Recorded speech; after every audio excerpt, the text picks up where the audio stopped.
अभी भक्तों में बड़ा नाराज हो गए। मैंने कह दिया एक वीडियो बना के प्यारे अंधभक्तों, कहन हमें अंधभक्त भी कह रहे हैं और प्यारे भी कह रहे हैं। अंधभक्तों को अभी पता चला, क्या पता चला?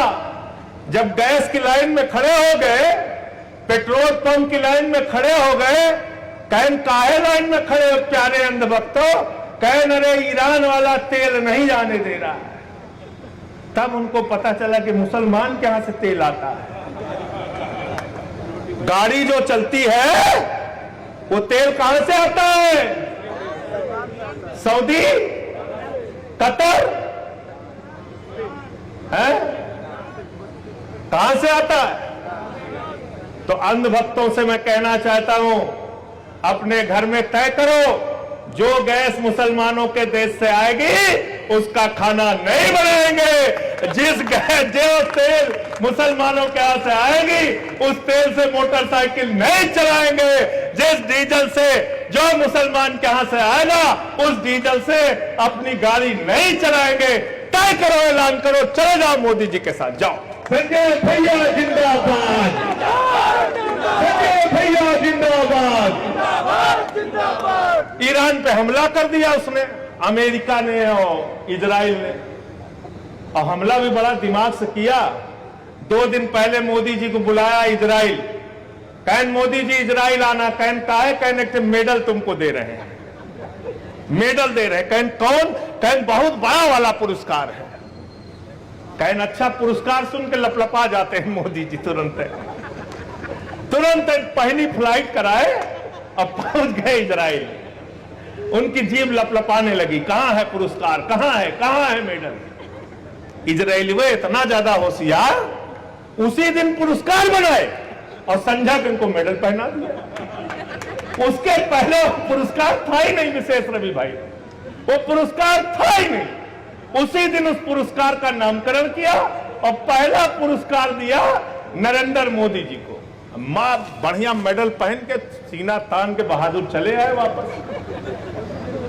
दूसरे दिन, तीसरे दिन हमला हो गया, खामेनेई साहब की हत्या कर दी अमेरिका इजराइल ने मिलकर। तो मैंने आल पार्टी मीटिंग में पूछा, मैंने कहा भाई पूरी दुनिया में खबर चल रही थी कि अमेरिका ईरान पे हमला करने वाला है, अमेरिका ईरान पे हमला करने वाला है, इजराइल ईरान पे हमला करने वाला है, तो 2 दिन पहले आपने मोदी जी को क्यों भेज दिया वहां?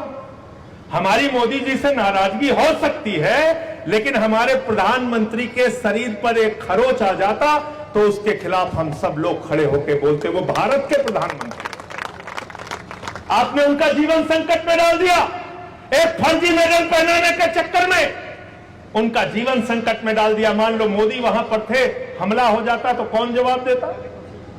जवाब देता कोई बोल सकता था? मिश्रा जी, मनोज जी बताइए, कौन जवाब देता? कोई जवाब देने वाला नहीं था। तो फर्जी मेडल पहना के वहां से आ गए, युद्ध शुरू हो गया। युद्ध शुरू हुआ। युद्ध किसने शुरू किया भाई? इजराइल और ट्रंप ने। ट्रंप ने शुरू किया। जब हमला हुआ तो खामेनेई साहब की हत्या पे मोदी जी नहीं बोले। हमने कहा भाई बोलो। खामेनेई साहब से आप मिलने गए थे ईरान, तो आपने कहा था ईरान और भारत की दोस्ती इतिहास से भी पुरानी है, जो बात सही है। मोदी जी ने खामेनेई साहब को 7वीं शताब्दी की कुरान की पांडुलिपि भेंट की थी। खामेनेई साहब से उन्होंने कुछ समझौते किए थे ऊर्जा के क्षेत्र में, चाबार पोर्ट का और तमाम पोर्ट का समझौता किया था कि नहीं किया था? अपनी पीठ भी खुद थपथपा रहे थे कि इतना बड़ा समझौता हमने ईरान के साथ कर दिया। 2019 तक जब तक अमेरिका ने आपके ऊपर प्रतिबंध नहीं लगाया था, तब तक ईरान से हमें सस्ते में तेल आता था, रुपए में तेल आता था, और 1-2 हजार नहीं 60,000 करोड़ रुपए ईरान ने आपको बकाया तेल दिया हुआ था और कहा था अपनी अर्थव्यवस्था को ठीक करो, बाद में हमारा पैसा लौटा देना।